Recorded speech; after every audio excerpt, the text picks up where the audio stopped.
Welcome to the Healthy Gut Podcast with Rebecca Coombs, the place where you can learn how to achieve a happy, healthy gut. Here's what's coming up on today's show.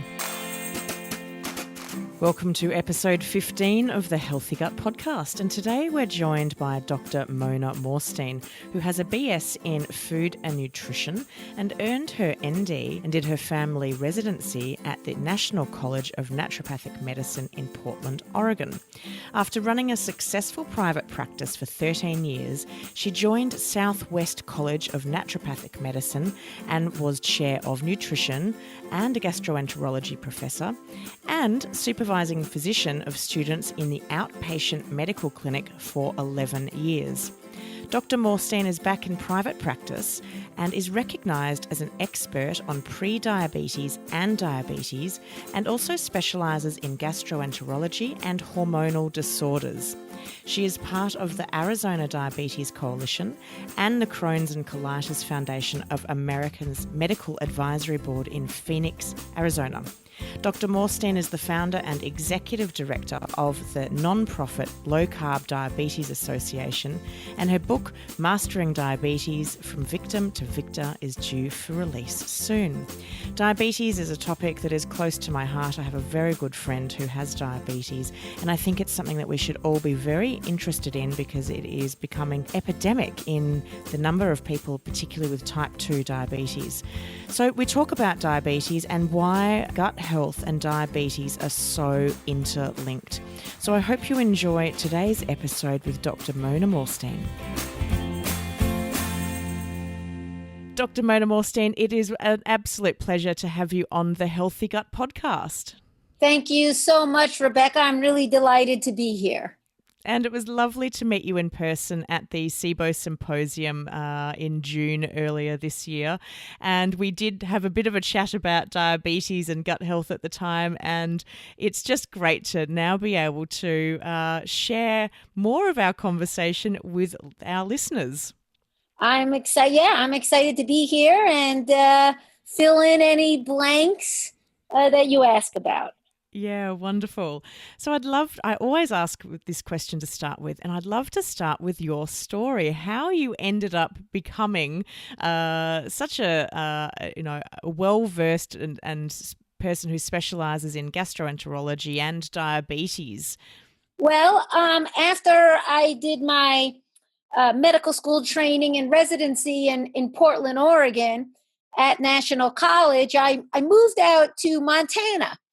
And that's where I had my private practice for 13 years. And I saw a lot of ranchers and farmers who had septic, who had just water, septic tanks and so forth. They had a lot of cattle and they wound up with a lot of parasites getting water from that had been polluted by the urine and defecation of their cattle.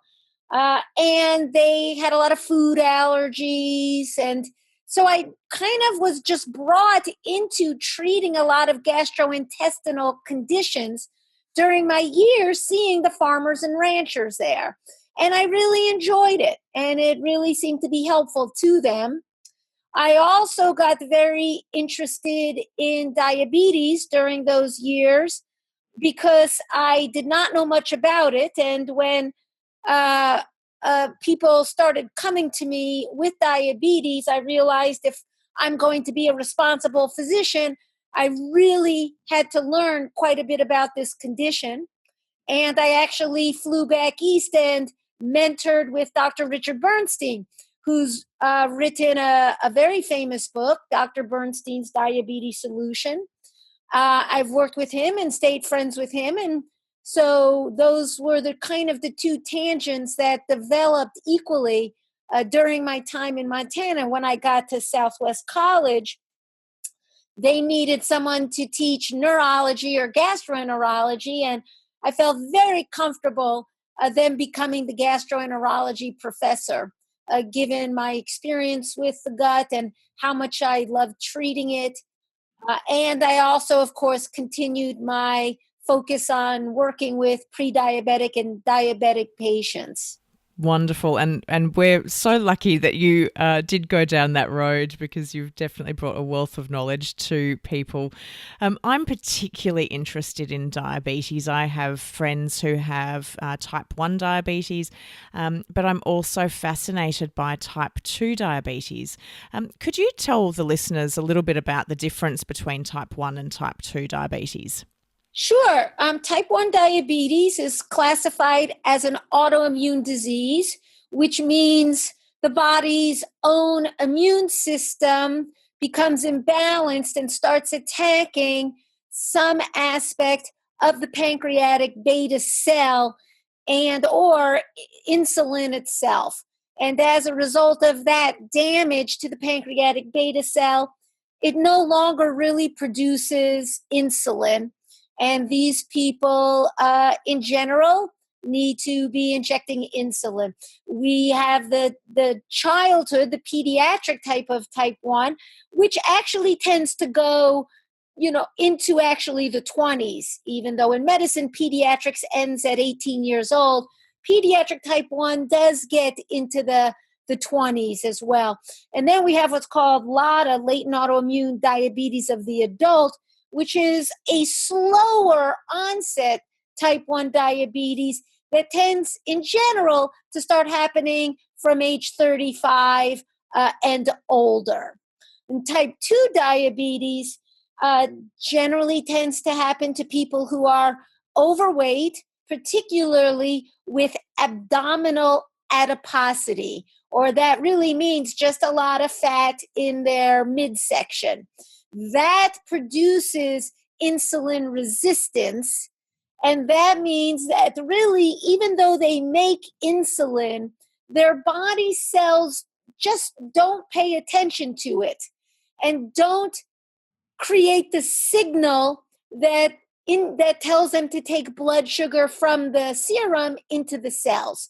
So they don't do it. And so the blood sugar stays high in the serum, and when it reaches a certain point, a certain number, then it's type 2 diabetes. And why is insulin so important? Like, what's the role of insulin in our systems? That's a good question. Insulin is actually called the fat-building hormone. Insulin, it drives storage of energy. And so insulin directs our cells to take the glucose in. And if it's in the muscle cells, it's good. We can burn it. But if it's in the fat cells and in the liver, it's designed to turn to fat and be stored as energy. And insulin actually reduces our metabolic capacity to burn our fat away. It's really a storage hormone that says, take your food, turn it to glucose, put it into your cells as fat, and just keep it there, store it. And I'd imagine that insulin has had a great place in human evolution at times of famine, where we needed to store everything that we could so that we didn't starve to death. Well, that does in times of famine or diseased, or barbarians coming in, whatever. Obviously, generally, the people that innately could store a bit more weight would survive versus, say, the skinny ectomorphs. So yes, it does.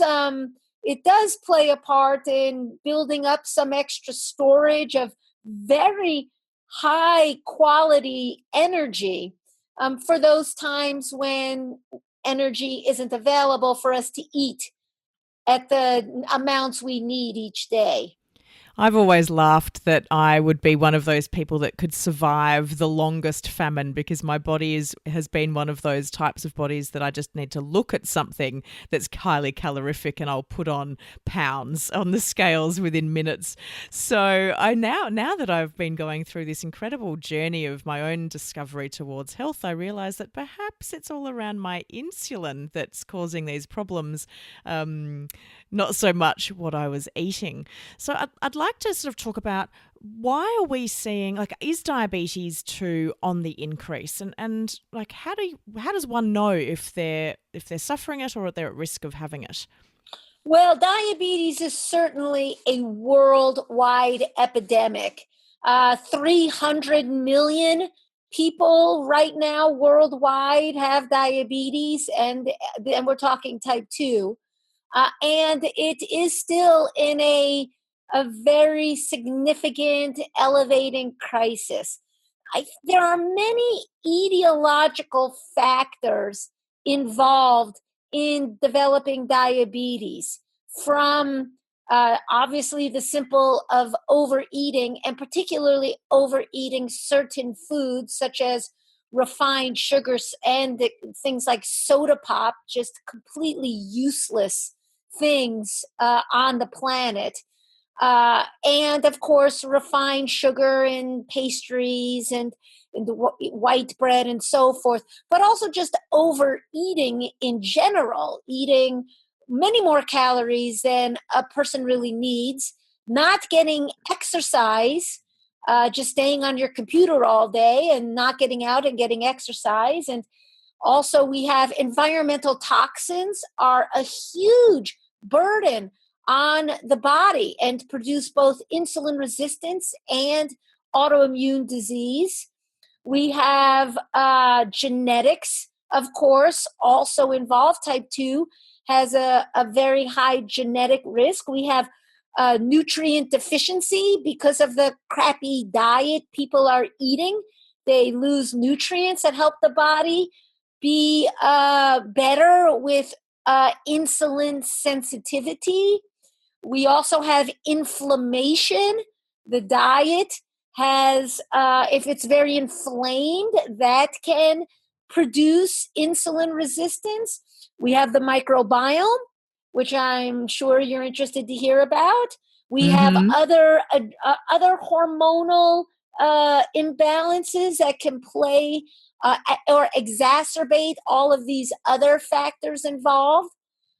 So it's, there's a number of factors. Now, probably all of them may not be the main factor in all people, but these are very common problems that we see in all really Western societies. It is, and I just lament over the fact that we have, this enormous access to highly processed, highly sort of sugary foods at our disposal. Wherever we turn, we can get these frankenfoods, as I call them, and they're killing us. They're really killing the human population. We think we're doing so much better now that we have all of this abundance of food, but it's not food, and our poor bodies just are not coping with it. I cannot disagree with anything you just said. I think it's right on target. Yeah. So how can someone get a sense for whether they might be at risk of developing type 2 diabetes? Well, our fasting blood sugar, now I'll have to do a little math because the American number system might be different than yours. But generally a person should wake with a blood sugar of around 80 to 85. I think that's around 5 if you're on the Canadian type of scale.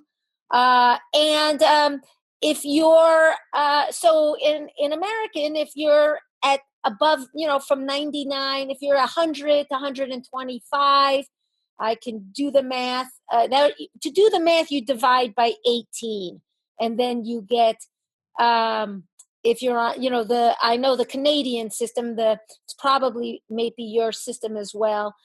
That's pre-diabetes, is 100 to 125, and then above 125 is diabetes.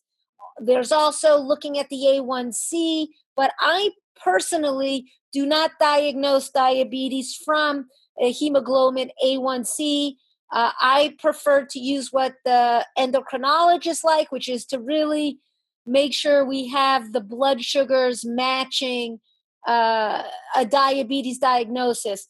Those are all fasting numbers. If after you eat, your blood sugar is above 200, which would be 200 divided by 18, that is also considered a diabetic number.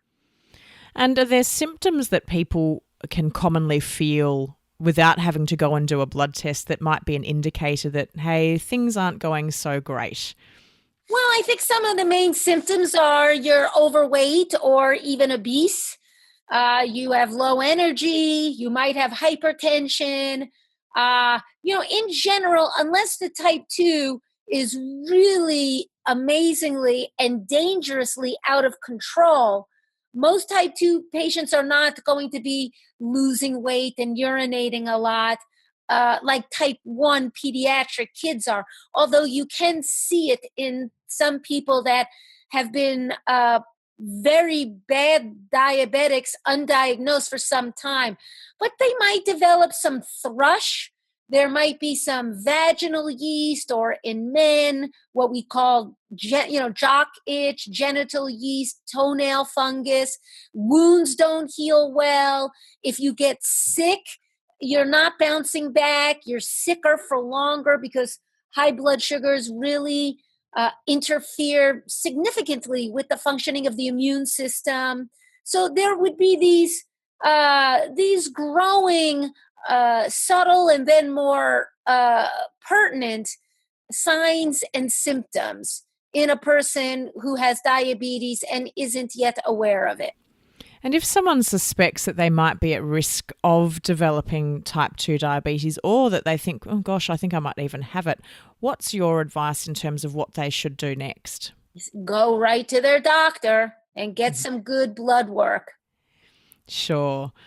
And is it really just around looking at the glucose levels in the blood that is the best diagnosis, or you mentioned another type of test as well? Are they really the two common tests? Yes, glucose and an A1C is the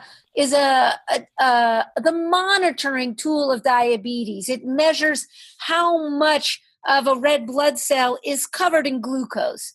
And it's our tool that we do every 3 months to see really how well has the patient been doing. But I mean, there are a lot of other tests that we'll want to do. There are tests to check how well people process sugar after meals, how's their kidneys doing. It's a urine test. We'll want to test inflammation markers. How inflamed are they? How clotty are they? Since the number one reason diabetic patients die is from cardiovascular disease, heart attacks and strokes. We'll want to check their vitamin D. We'll want to check, of course, their lipids, their cholesterol and triglycerides, their liver functioning. Ferritin is our best early indication for fatty liver. So you'll need to get a very complete blood panel. And I hope it's from a physician that is a little more progressive and has maybe a little more integrative mindset, that knows to do more comprehensive analyses than just standard, physicians might do. Definitely. And as you're listing off some of those things that you'd want to look for in a patient, I can't help but think there's such great similarity. I don't know that great's the right word, but there's such similarity between the things that you often look for when you've got disordered digestion. So if you're suffering something like irritable bowel syndrome or small intestinal bacterial overgrowth, what's the connection between a condition like diabetes and poor gut health?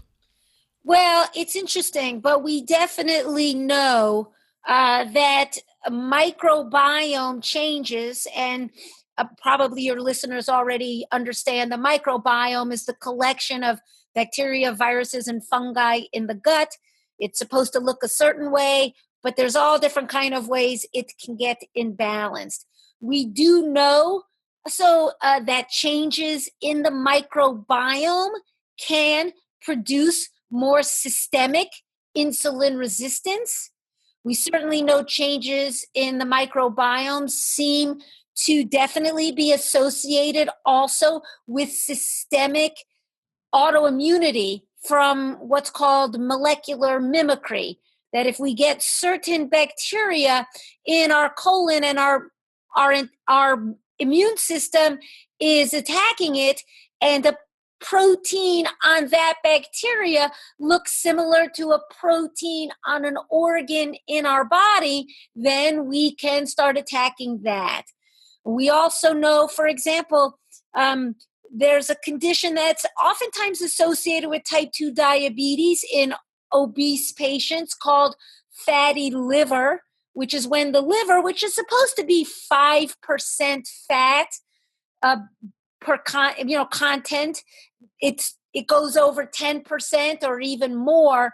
That's when we call it fatty liver. And that's a very, very bad thing for a body to have. And we know that SIBO causing leaky gut actually can lead to the development of fatty liver and actually be promoting the pro-inflammatory nature of it. Leaky gut is also associated with autoimmunity.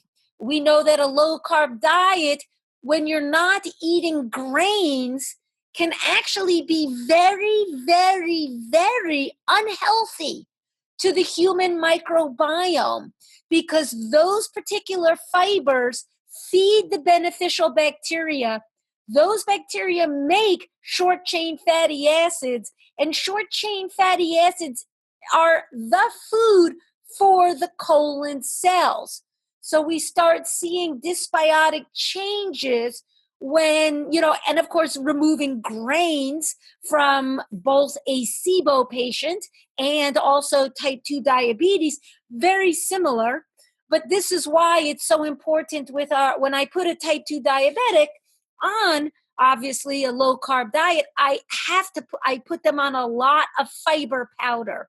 And this is also why I think for SIBO patients, it's actually pretty important as soon as possible to get them on flax seeds or chia seeds and maybe start introducing quinoa or millet, non-grain type, quote unquote, grainy, fibers to try to be keeping the microbiome in the colon healthy while we're dealing with the small intestine bacterial overgrowth and we're removing the grains.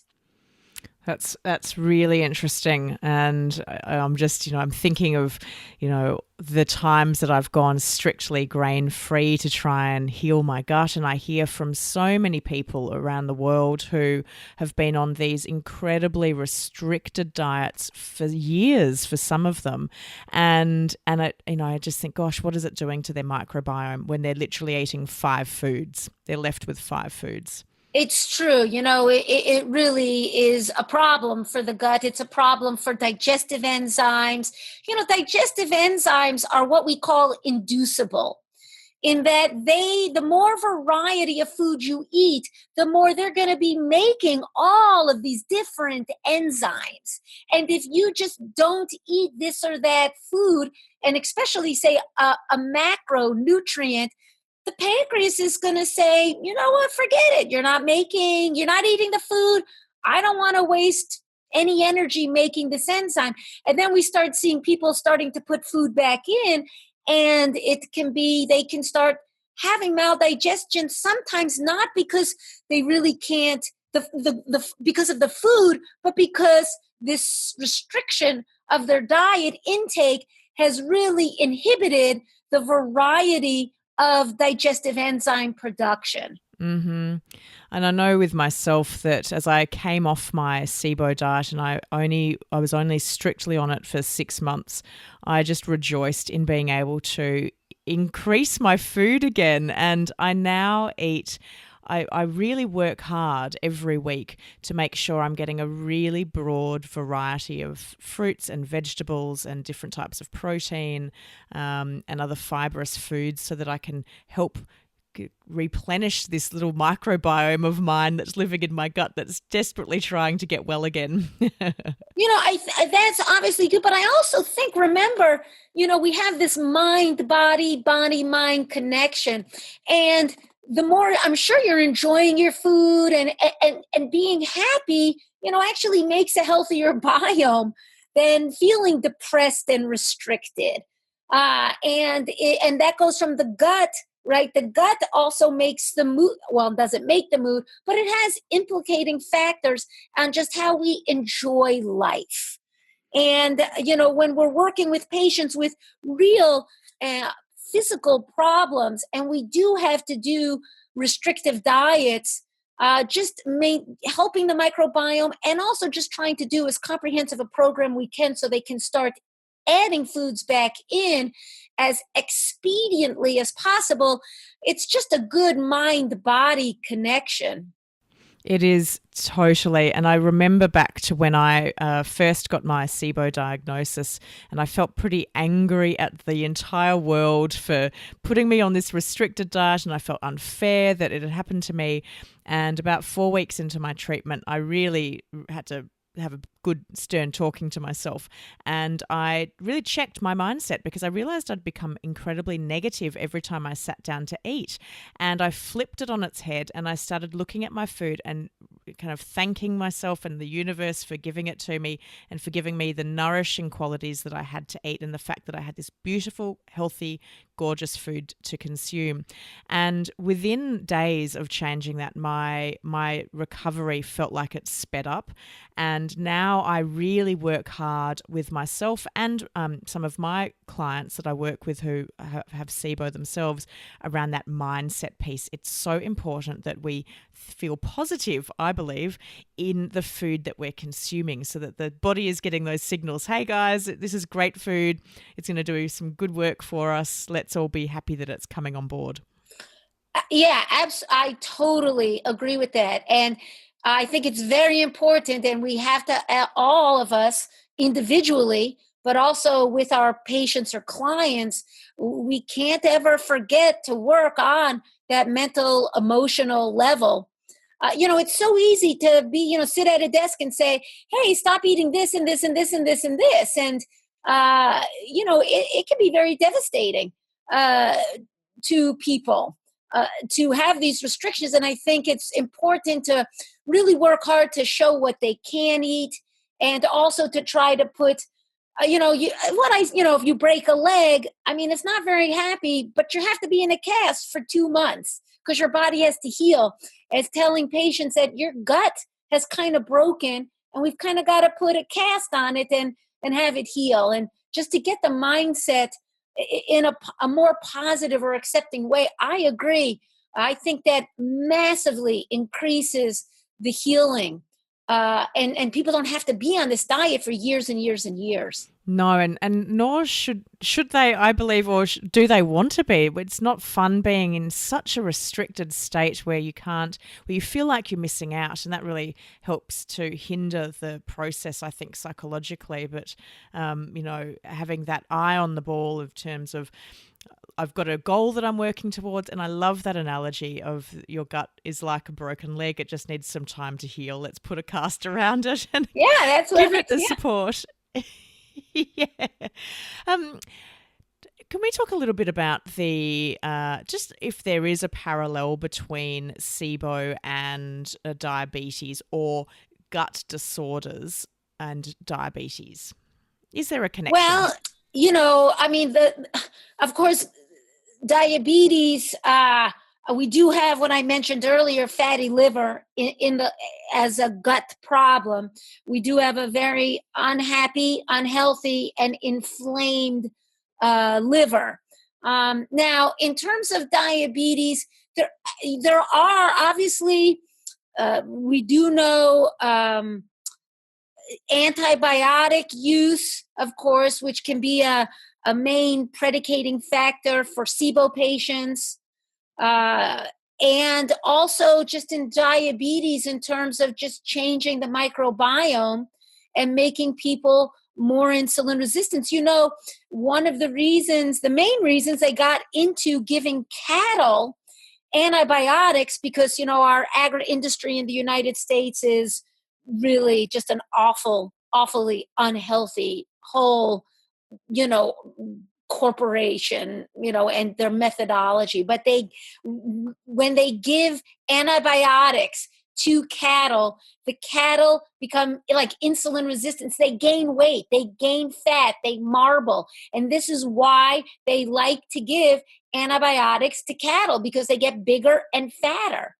And here we have Americans, for any little thing, including virus conditions, getting antibiotics that can ruin their microbiome. And did I say, I didn't mean antibiotics caused SIBO. Obviously, it's a food poisoning.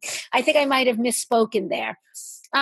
Food poisoning, as far as I know, is not associated with diabetes. I think it's both just the general discomfort and disarray in the gut that leads to it, and the similarities of foods, particularly grains, that have to be removed from both of them. Diabetics, if they are very uncontrolled for a long time, even though their disease is centered in the beta cell, which is part of the endocrine system, if they are uncontrolled for long, there can be exocrine or digestive enzyme damage, just like we can start seeing some with the slowed migrating motor complex, some slow digestion, and also the loss of the disaccharidases in the small intestine. So they can both have some digestive enzyme disarray as well. And you can just see how they can go hand in hand with each other. So one might not necessarily cause the other, but they can work in parallel with each other from what it sounds like. Yeah, I think they can. We certainly know that if SIBO is an etiological risk factor for developing that fatty liver specifically. Since most people with fatty liver have diabetes, or at least are obese and are at a huge risk factor for developing it, I think that's a very close connection. So can a sign be for someone if they struggle to lose weight that this could be an indicator that they're insulin resistant or on the road to type 2 diabetes, even if they're eating a healthy diet or, exercising and trying to do all the right things to lose weight? Well, they had to get obese. I mean, they probably couldn't have just eaten really well and exercised to become obese to begin with.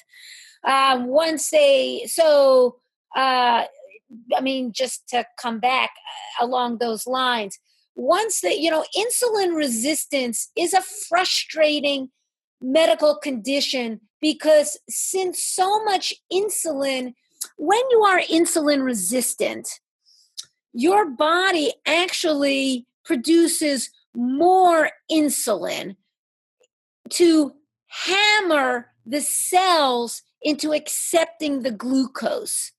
So when we're measuring insulin in pre-diabetic or diabetic patients type 2, it's not uncommon that we actually see higher levels of insulin being produced. Because if a tiny bit of insulin isn't working to get that glucose out of the serum, that pancreas is going to be screaming insulin. There's a good test I do with pre-diabetics, and I have them fast and I measure their glucose and insulin. Then I have them eat this meal at McDonald's, and which is one pancake with one syrup, one hash brown, and water. And that's saturated fat and 100 grams of refined sugar. And if you're going to be insulin resistant, that meal is going to do it. And as a result, and then I have them measure their glucose and insulin an hour and a half after the meal is over. And sometimes you can see that people secreted so much insulin as a result of that meal. Well, let me put it in numbers. A non-diabetic who's generally, has a normal, what we would call leanish, normal body type, produces between 30 and 40 units of insulin a day to deal with all they eat. But I've seen patients that on this test, they secreted 240 units of insulin just to try to deal with that meal, which means they produced a week's worth of insulin just to get that blood sugar down because their body is so resistant to it. And oftentimes their blood sugar numbers are still super high. So, I mean, this is how bad it can get in humans when they are really insulin resistant. Wow, they're incredible numbers.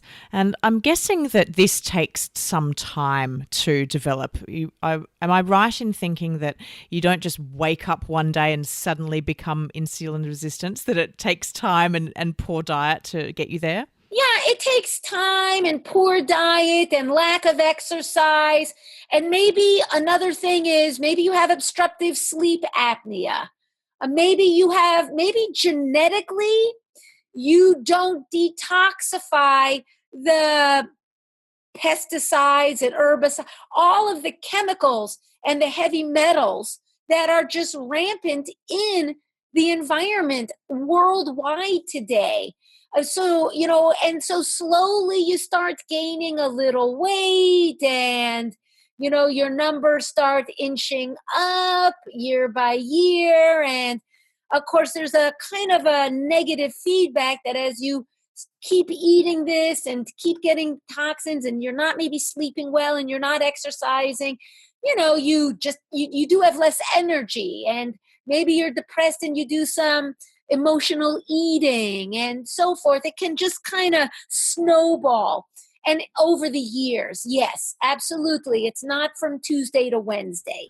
And something I hear from people a bit and that I've experienced myself was after years and years of disordered digestion, and I suspect that I had SIBO from a very young age, just undiagnosed, that I have struggled to lose weight. I've always been that person that will put weight on very quickly, but I won't take it off easily. And to my surprise and, sadness, at the end of my SIBO treatment, after 6 months of having the cleanest diet and such healthy food, I had barely lost any weight. I'd only lost 3 kilos. So that's, about 7 pounds.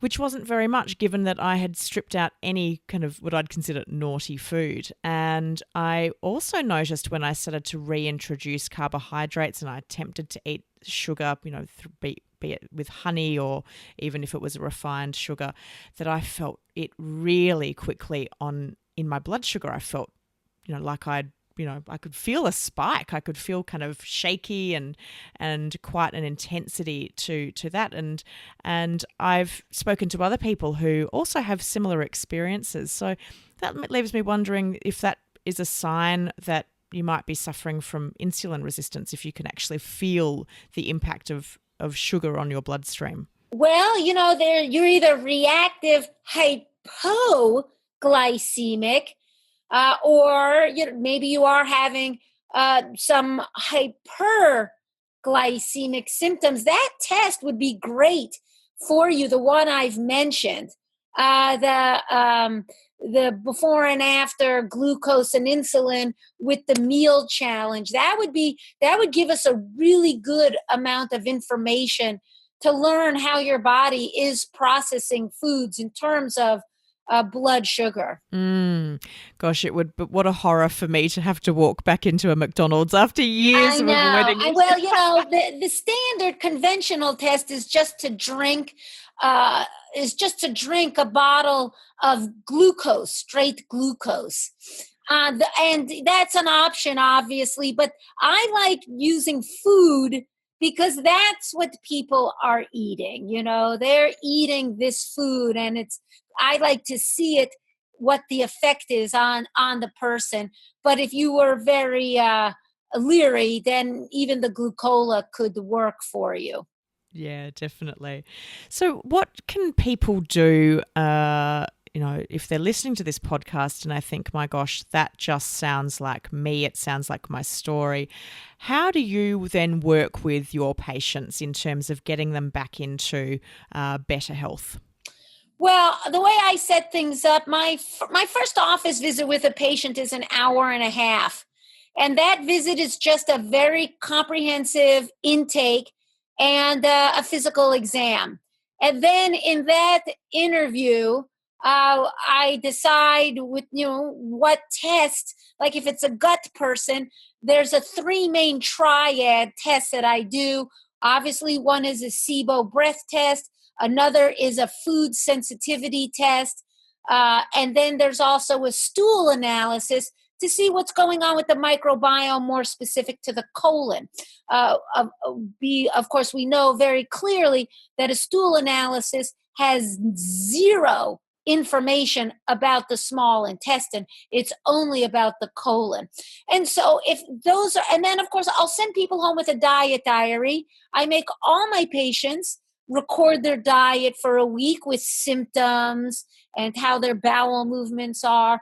And I don't know, maybe we'll want to do blood or anything, but if it's a diabetic, I send them home with a diet and a glucose graph where they record their blood sugar for a week.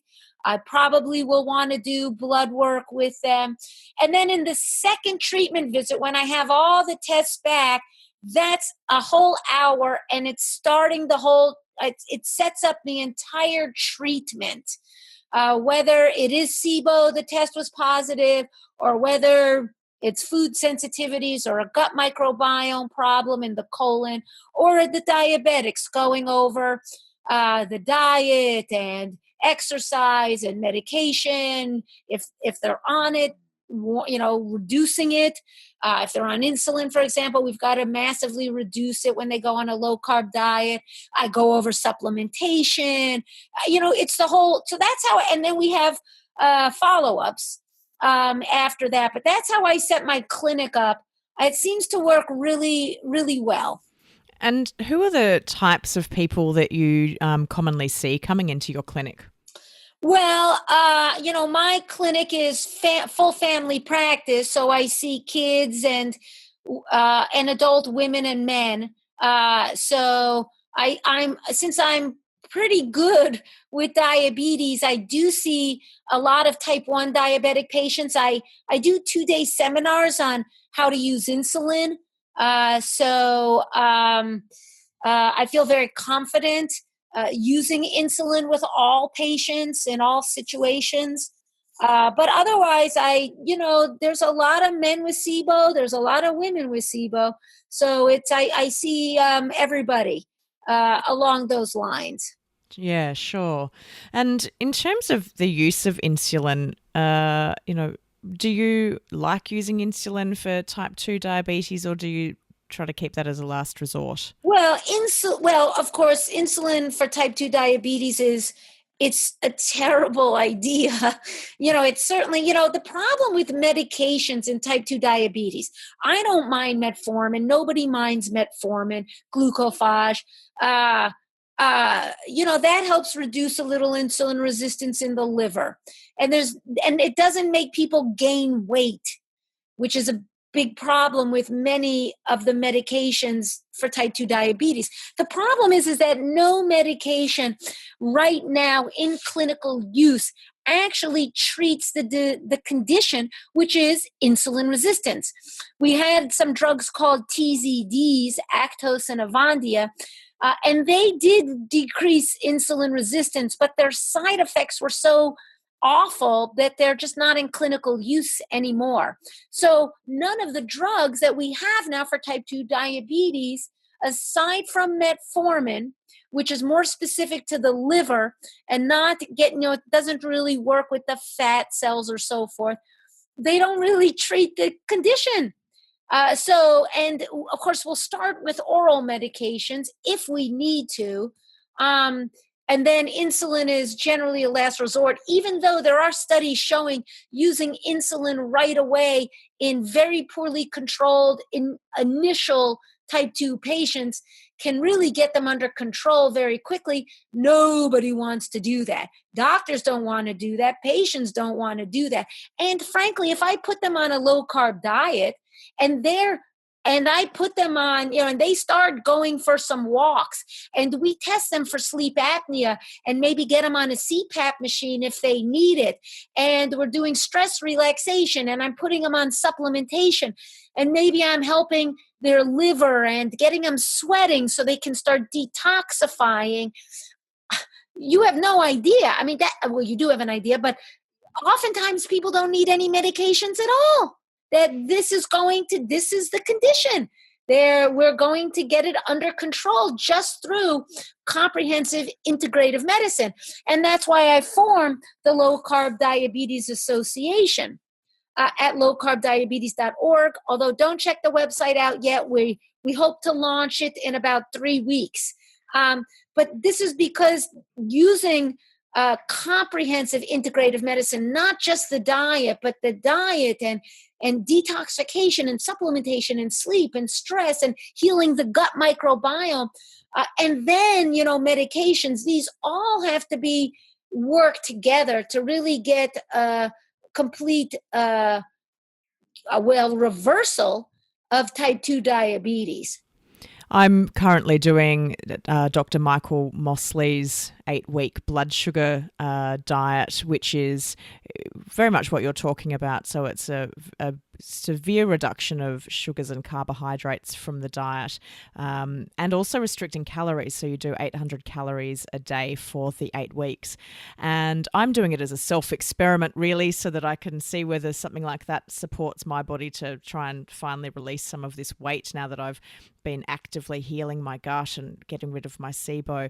But it's been a really interesting process for me. I feel amazing on it. And obviously I'm eating very, very healthy food, lean protein and lots of vegetables. But I wasn't anticipating just how good I would feel psychologically, and also that it's made me realize that I don't need to eat so much. I can feel really full and satisfied on a day with much less calories than I've eaten in the past. So it's been an interesting journey. I'm only at week 3, so I've still got 5 weeks to go. But it's helped me to lose some fat, which is important. And it will be interesting at the end of it to see what my blood glucose levels are at the end when I go back and retest.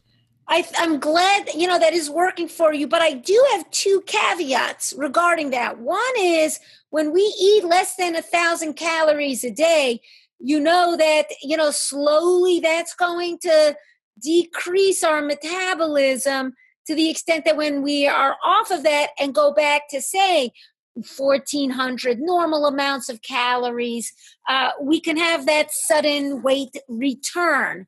We also want to be aware that, and especially for people like you, Rebecca, with this, I look at food and gain weight, it would be interesting to ensure, but let me start again. Environmental toxins, the chemical ones, tend to store in our fat cells. And when we are losing fat, we are going to be releasing these toxins into our body. And this is a scientific fact. We have done, they've done studies where they measure serum levels of chemicals and then have people lose weight, and the serum level of chemicals is significantly elevated. And so if the weight loss is not tied to a pretty serious program of detoxification, I think this is one reason some people start to lose weight and then they reach that plateau. Why can't I lose more, but even doing the same diet and so forth? And this is because all of these chemicals you've released into your system are now actually starting to make you more insulin resistant and shutting down your weight loss. And so weight loss protocols are fantastic, and you feeling great is fantastic, but I hope you are really working, on a program supporting your liver with detox, making sure you're sweating, ideally every day, and ensuring that you're urinating enough and having good bowel movements and so forth, that you're just on a good protocol along those lines. I am, and I'm working with my naturopath on this. I'm not doing it alone, and we're monitoring it closely, and it's something that we've both agreed that I don't necessarily need to continue to the full 8 weeks. And if there are any signs that my body is not coping with it, then we'll stop it. So I am being very measured and careful in my approach to this. But I am definitely working on, every day I get out and exercise. Not only does it make me feel good, but, for the sweating function that you've mentioned, and I'm drinking plenty of fluids as well to make sure that everything is well hydrated and flowing. You've talked about people recording their blood glucose levels. How would someone do that? Is it a simple test that you can pick up from a pharmacy, or how do you do it? Is it possible to do it at home? Yeah, I mean, it just requires, yes, a pharmacy sells glucose meters. And you need then a glucose test strips and lancets, the little needles. And by using that machine, and it all comes together, a glucose meter comes with a lancet, a few test strips, but you can buy more at a pharmacy. And this is then how you can measure your blood sugars. Generally, where if you're type 2 or thinking you're insulin resistant, then we measure fasting, and then 1.5 hours after meals. Okay, great. I'd like to just, before we finish, just touch on your new book, Mastering Diabetes from Victim to Victor. Are you able to tell us a little bit about what the book is about? Yeah, thank you. It's at the publishers now. It's a very long book, teaching both people who have diabetes and their caregivers and medical practitioners pretty much everything about diabetes, from what the different types are and the different labs and how to analyze it, and the etiological factors and how conventional medicine treats it. I go over all the medications that are available, the pros and the cons of them. I go over the different diets that are used and how they can be played out. I go over all the supplements, the main supplements that are used. I talk about what we call I talk about sleep and stress and the microbiome and detoxification. And I talk about the challenges, how do you treat highs and lows. And then I go over pediatric and gestational, and then I also go over the complications of diabetes and why they occur, how conventional care treats them, and what's the best ways to prevent and treat them with comprehensive integrative medicine. So pretty comprehensive book, I hope. That sounds so interesting. And if somebody wants to grab a copy of the book or connect with you as a result of listening to this podcast, where is the best place for them to find you? My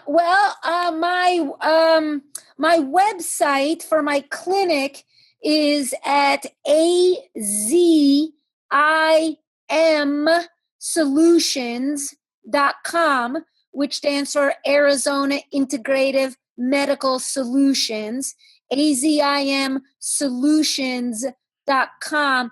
And that's my clinic website. And hopefully maybe in 3 weeks or so, 3 weeks or a month, no more, to check out lowcarbdiabetes.org, the nonprofit that I have to educate people about comprehensive integrative care of diabetes. And I also would say at the website, medicinetalkpro.com, I have done a 5-week webinar series on SIBO and then I did a second one, another 5-week one on gastrointestinal reflux disorder, on the gallbladder, everything about the gallbladder, on digestive enzymes and pancreatic insufficiency, on inflammatory bowel disease. And so they're under, if you go to that website and go to CE, which stands for Continuing Ed, you can see there's an archived webinars if anybody's interested in listening to those. That sounds great, and such wonderful resources. I'll make sure that I have got the links for all of them in the show notes for anyone listening. Dr. Mona Morstein, it's been an absolute pleasure to have you on the Healthy Gut podcast, and I have personally learnt so much about type 2 diabetes, and I'm sure my listeners have. So thank you so much for joining us today on the show. Thank you, Rebecca. It's been great. You're an excellent interviewer, and I've really enjoyed myself. Thank you. Wonderful. Thanks. That was Dr. Mona Morstein on episode 15 of the Healthy Gut podcast. If you would like to access the full transcription of the show or the show notes or any of the links mentioned in today's show, all you need to do is head to thehealthygut.co/diabetes. Now, I love hearing your feedback, so don't forget to leave a rating and review in iTunes or the podcast listening app you use to listen to this podcast. And you can connect with us on Facebook, Instagram, Twitter, YouTube, Pinterest, and Google+. All you need to do is look for The Healthy Gut. Coming up on next week's show, we're joined by Sarah Butler from Organic Angels. Sarah joins us to talk about her journey going organic with her produce and how it led to launching her own organic business so that she could help other families eat organic food. She also talks about her own health struggles with an autoimmune disease and issues with her digestive system. So it's a great episode and one that I'm sure you will enjoy. Tune in next Tuesday for that.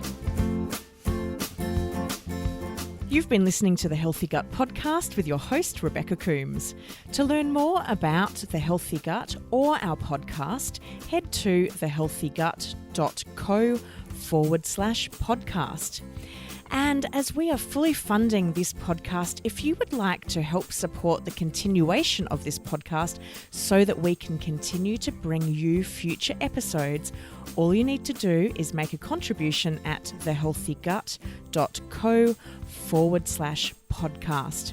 We would like to thank Belinda Coombs for the production, editing, and original music score of this podcast. To hear more of Belinda's music, head to soundcloud.com/Belinda Coombs. The Healthy Gut podcast is a production of The Healthy Gut. Thanks for listening.